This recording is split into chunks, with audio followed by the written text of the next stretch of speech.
Seguido con nuestra exposición, hablamos de que existe un análisis de desarrollo en el cual tenemos una ley de formación. Tenemos que tener organizado y pronosticado cuál va a ser el desarrollo de nuestro análisis de investigación. ¿Cómo hacemos esta ley de formación? Esta ley de formación implica que nosotros como estudiantes o docentes tengamos un lineamiento o llevemos unas etapas sucesivas del proceso que se va a llevar a cabo durante nuestra investigación. Y también debemos recordar que para que exista esa ley de formación que debe llevar unos enfoques o debe llevar también un trasfondo en el cual nos ayude a construir por medio de las etapas sucesivas una intuición perceptual. ¿Qué quiere decir que haya una intuición perceptual? Que haya una asimilación previa sobre lo que se está realizando. También hablamos de un análisis genético. ¿Qué dice un análisis genético? El análisis genético nos ayuda a tener un sistema de referencia o a tener un modelo de investigación que nos podrá ayudar a enfatizar o a construir o explicar el conocimiento en totalidad. Al tener un sistema de referencia nos implica que hay como una organización dentro de nuestra investigación, dependiendo de la investigación que estemos realizando, lleve un proceso cíclico. ¿Qué quiere decir que exista un proceso cíclico en nuestra investigación? Que exista un objeto, un sujeto en el cual nosotros queramos llevar un conocimiento y ese conocimiento tener unos presaberes o una búsqueda preliminar en el cual podamos obtener de ellos unas ideas y unas perspectivas desde la actualidad y promover nuevas ideas.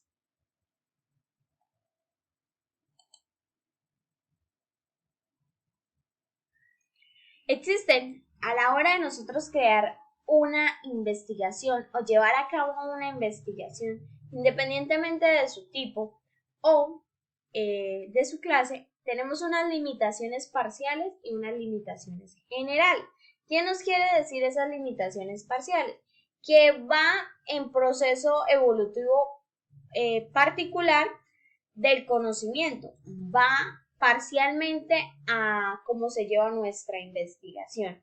Y las limitaciones generales de una investigación que se pueden presentar son las determinaciones del conocimiento en su totalidad, con la que vamos creando hipótesis generales. Hablamos de, como lo dijimos anteriormente, de un sujeto, de un objeto y de un conocimiento. ¿Cómo distinguimos nosotros ese sujeto? Ese sujeto es identificado por el individuo. Nosotros somos el sujeto, las personas que vamos a investigar o vamos a llevar a cabo o vamos a determinar un objeto. ¿Qué es un objeto? Es un fenómeno, es un fenómeno natural, es un fenómeno que es apto para nosotros, que es visible, que somos los sujetos. ¿Y qué es el conocimiento? El conocimiento es la unión del sujeto y el objeto que se tiene como resultado el conocimiento de la observación por medio del sujeto. Entonces podemos decir que el objeto se conoce a través del sujeto. Es quien percibe, es quien capta. Este conocimiento se apoya en el objeto, en el cual no sería afectado al sujeto. Es previamente relacionado el objeto con el conocimiento. También tenemos que tener presente que al relacionar estas tres características importantes del conocimiento, el sujeto, el objeto y el conocimiento, creamos unas ciencias idealistas y realistas que se relacionan para obtener de ambas una dirección, una coherencia a lo que se quiere llegar. ¿Cómo lo obtenemos? Es muy importante tener un idealismo y llevarlo enfocado hacia nuestra realidad. ¿Cómo podemos interpretar eso? Vamos a hacer un ejemplo. Un ejemplo podría ser, el sujeto es el docente, el objeto es el aula, es el fenómeno de la naturaleza o es el que pues nosotros podemos llevar a cabo. Entonces, el sujeto, el docente o los estudiantes y el objeto sería el aula. ¿Qué conocimientos podemos tener nosotros en nuestro entorno por medio de la experiencia, del empirismo, llevar a cabo todas estas experiencias? ¿Cómo lo podemos relacionar desde lo ideal, desde lo que ya está creado en unas mallas curriculares, desde un currículo? ¿Cómo lo podemos llevar a lo realista? ¿Cómo esos conocimientos nosotros los hacemos llegar hacia nuestros estudiantes? ¿Cómo ellos comprenden el proceso más que enseñanza y más de transmitir un conocimiento? Es cómo ellos llevan este conocimiento apto a sus necesidades. Entonces desde ahí empezamos a investigar, el estudiante empieza a investigar sus intereses, empieza a decir, yo creo que esta es mi necesidad, yo creo que este es mi desenfoque, creo que esto es mi falencia. Entonces él mismo empieza a indagar y a crear su propia investigación. Hablamos de un sistema de referencia en el cual nos enfocamos dependiendo a la estructura que queremos llevar en nuestra investigación.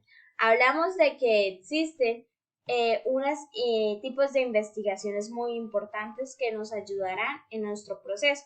Hablamos de una investigación psicogenética y hablamos también de una investigación histórico-crítica.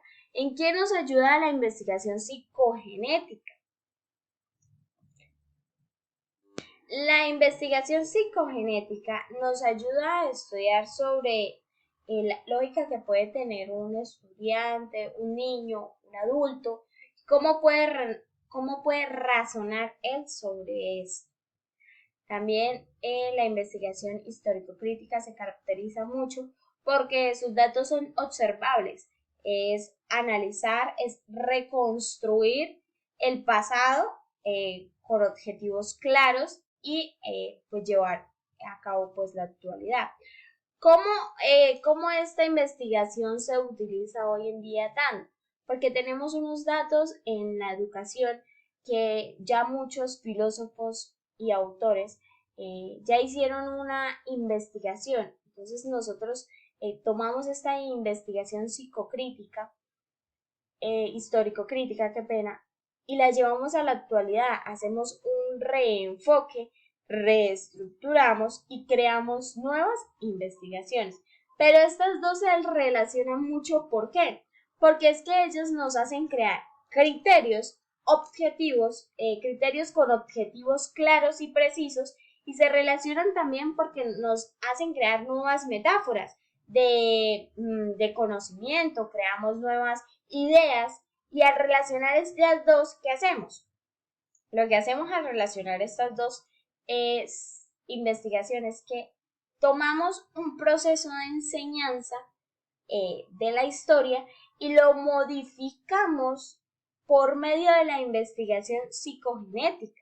Miramos el razonamiento como un niño a medida de su proceso de crecimiento va creando nuevas perspectivas.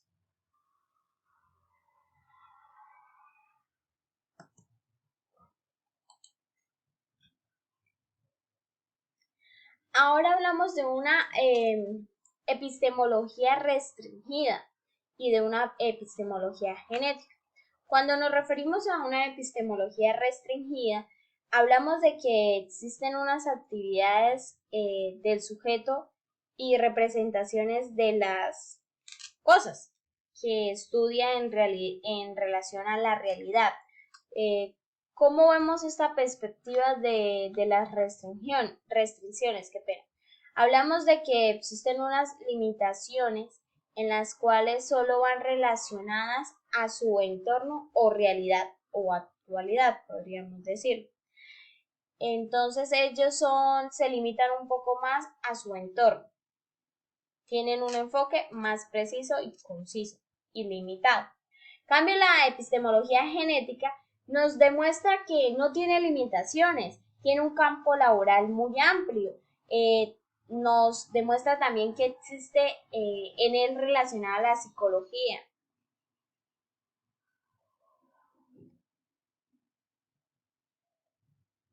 Y de esta manera hablamos y finalizamos con unas conclusiones muy importantes en las cuales interpretamos en la investigación que tiene un gran amplio campo laboral y un gran amplio que abordar desde nuestra vida cuando surgen muchos interrogantes sobre las necesidades que presentamos hoy en la sociedad y cómo desde este amplio campo nosotros como docentes podemos demostrar o cambiar esos paradigmas que tenemos sobre las matemáticas, cómo podemos llevar a cabo esas necesidades que presentamos en las aulas, que presentamos en nuestro entorno, cómo llevar de un aprendizaje tradicional a un aprendizaje práctico, a un aprendizaje dependiendo de las necesidades que cada estudiante tenga. Cuando me refiero a necesidades, me refiero a su entorno, a sus capacidades, a su comprensión. También hablamos que es importante resaltar que las teorías como el realismo, el a priorismo y la fenomenología se oponen en concebir el conocimiento como desarrollo psicológico, mientras que el empirismo, el practicismo y el relativismo lo asemeran. Entonces aquí podemos ver, como lo vimos anteriormente, cómo el desarrollo del empirismo, cómo el desarrollo del relativismo nos ayuda a concebir en una misma dirección el proceso de enseñanza. También vemos que el conocimiento no es solo transcribir y solo comprender, sino debe llevar una búsqueda preliminar, debe investigarse, debe llevarse a cabo por medio de un sujeto o un objeto y llegar a un resultado de conocimiento propio para nosotros. Muchísimas gracias.